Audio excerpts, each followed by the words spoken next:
नमस्कार दोस्तों, स्वागत है हमारे इस चैनल नॉलेज 8 में। दोस्तों, वैसे तो थाईलैंड में कई चमचमाते मंदिर और प्रतिष्ठित बुद्ध प्रतिमाएं हैं, लेकिन क्या आप जानते हैं कि थाईलैंड यानी लैंड ऑफ स्माइल्स में दुनिया की सबसे बड़ी ठोस सोने से बनी बुद्ध की प्रतिमा है। सिर्फ यही नहीं, बुद्ध के सोने की मूर्ति का इतिहास भी बेहद दिलचस्प है। दोस्तों, यदि आप थाईलैंड के बैंकॉक शहर के वॉट ट्रेमिट के मंदिर में जाएंगे तो आपको एक बैठी हुई क्रॉस लेग वाली बुद्ध की मूर्ति मिलेगी, जिसे फ्रॉ फुटा महासवाना पटिमकौन के नाम से भी जाना जाता है।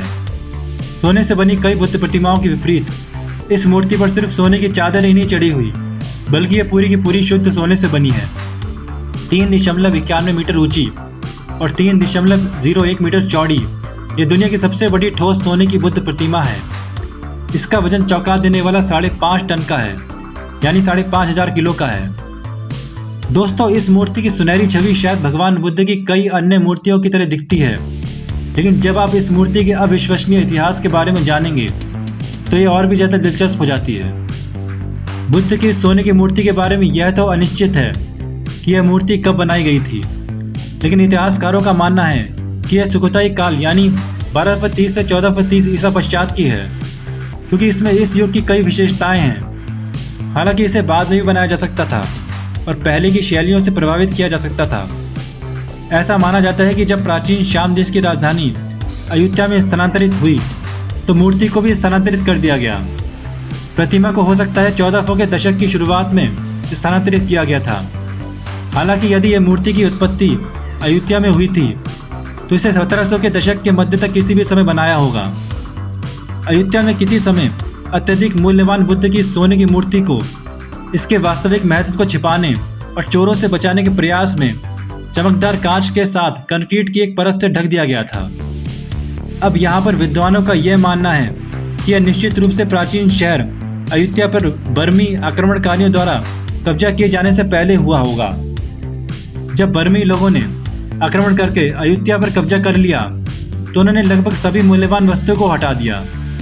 सोने की मूर्तियों को लूटने और उन्हें पिघलाने के लिए वापस बर्मा ले जाने की कहानियाँ अच्छी खासी प्रचुर मात्रा में हैं। इसके अलावा बाद में लुटेरों ने विदेशों में काले बाजार में बेचने के लिए पत्थर की मूर्तियों से कई सिर हटा दिए।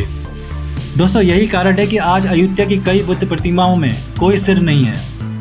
सौभाग्य के साथ मिलकर प्लास्टर बेश ने संभवतः बुद्ध की सोने की मूर्ति को हमेशा के लिए खो जाने से बचा लिया। अब ये स्वर्ण प्रतिमा कई वर्षों तक अयोध्या के खंडरों के बीच छिपी रही। जब बैंकॉक में नई राजधानी स्थापित की गई तो राजा ने देश भर से पुरानी मूर्तियों को स्थानांतरित करने का आदेश दिया और इसलिए बुद्ध की सोने की प्रतिमा को एक बार फिर से स्थानांतरित किया गया, शायद 1800 के दशक की शुरुआत में किसी समय। अभी भी बेहद अच्छे रूप में इस प्रतिमा ने बैंकॉक के वाट छोटानाराम पे मुख्य बुद्ध प्रतिमा के रूप में गौरव प्राप्त कर रखा था, लेकिन यह मंदिर धीरे धीरे जर्जर और अनुपयोगी होने की स्थिति में आ गया, इसीलिए इसे बंद कर दिया गया। मंदिर के गुप्त खजाने को चाइना टाउन के वॉट ट्रेमिट में ले जाया गया, जो उस समय कई अन्य छोटे पूजा स्थलों के समूह में एक छोटा सा बैंकॉक मंदिर था। अब जगह की कमी के कारण मूर्ति को टिन की छत वाली एक बुनियादी इमारत में रखा गया था। किसी को भी इसके वास्तविक रूप का एहसास नहीं हुआ। आखिरकार प्रतिमा के लिए एक नई इमारत का निर्माण किया गया। जब मूर्ति को उसके नए घर में ले जाया जा रहा था तो वह दुर्घटनावश क्षतिग्रस्त हो गई।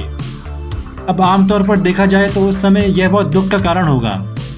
हालांकि इस मामले में क्षति से कंक्रीट वेशभूषा के माध्यम से मूर्ति की भीतरी सोने की चमक का पता चला और 1954 में मूर्ति का असली रूप सामने आया।